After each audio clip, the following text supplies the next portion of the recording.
Broken love and shocking words. Dakota Johnson reacts to Jamie Dornan. In her 22nd floor penthouse overlooking Sunset Boulevard, Dakota Johnson sat motionless on the couch. The afternoon sun slanted through the curtains, painting the floor a dull yellow. On the table, an iPad still played a video interview. A deep, familiar voice rang out, the voice of the man she had once loved so much that she was foolish. Jamie Dornan. He sat there, in front of the camera, his face tired but his voice clear. He didn't seem to hesitate as he uttered words that daggered into their past. I can't deny that Dakota was important to me for a while. But looking back, I realize, some of it was just an illusion. It wasn't love, it was a somewhat toxic attraction. Maybe she made me believe I needed to change, but in reality, I lost myself in that time. Dakota couldn't breathe for a few seconds after hearing that. She paused the video and threw the iPad onto the seat next to her. It fell to the floor, the screen cracking slightly. She didn't care.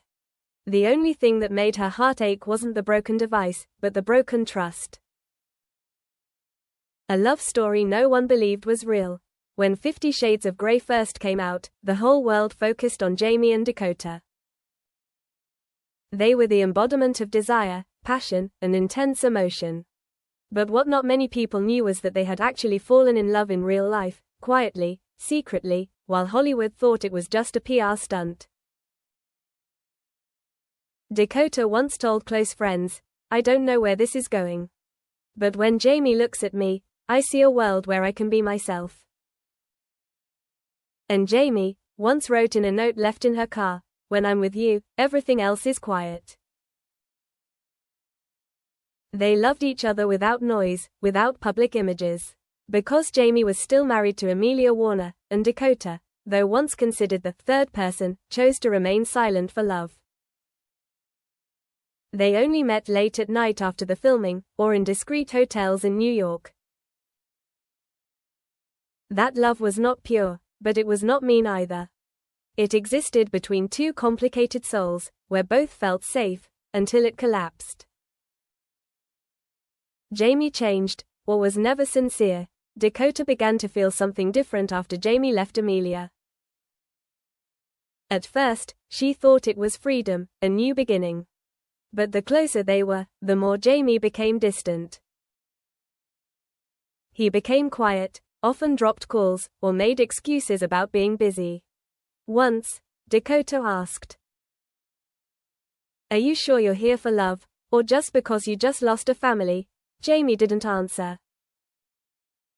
He just kept quiet, then left her apartment without saying goodbye. Dakota cried. She wasn't a weak person, but with Jamie, she'd let down all her defenses. She'd thought they'd make it through. But in the end, it wasn't her who left, it was Jamie.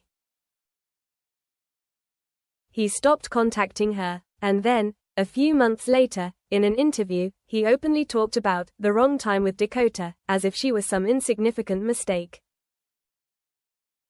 Outraged, but not screaming, Dakota didn't say anything online. She didn't write any cryptic statuses, didn't respond to the press. But she called her best friend, Zoe Kravitz, and in a 3-hour conversation, she said something that left Zoe speechless. "I'm not mad that he left. I'm hurt that Jamie had the heart to call what we had a toxic fantasy. If it was a fantasy, then I'm the dumbest person in the world." Zoe suggested she fight back, speak up. But Dakota just shook his head. What's the point of fighting back? To get the public to choose sides? To prove my love is real with a few 100,000 likes? No. Jamie has the right to tell his story the way he wants. And I also have the right to walk away without telling it again. But no one walks away without a wound. Unsent letters. After the call with Zoe Kravitz, Dakota spent almost a week not leaving her apartment. She cancelled all her schedules, turned off her phone notifications, and avoided any images of Jamie, which was almost impossible because the internet was not forgiving of such high-profile love drama. Instead of speaking out on social media or calling the press, Dakota started writing. Not a response, not a statement. Just unaddressed letters, written and unsent. It was her way of healing. The first letter, to Jamie Dornan. Jamie, you said our love was an illusion. But I remember waking up every morning in that small apartment in Brooklyn, you holding me from behind and saying, we are our own world. So which one of us created that illusion? I'm not angry that you chose to go back to the past. I'm just sorry that, when you left, you needed to make me look like a mistake so you could move on. What hurts me is not losing you. It's that I believed you would protect what we had, even if only by being silent. She folded it, put it in her desk drawer, and began writing a second letter, the second letter, addressed to herself. Dakota, you don't have to be strong all the time. You loved, with all your heart, with all your soul. There's no shame in that. You weren't wrong to trust.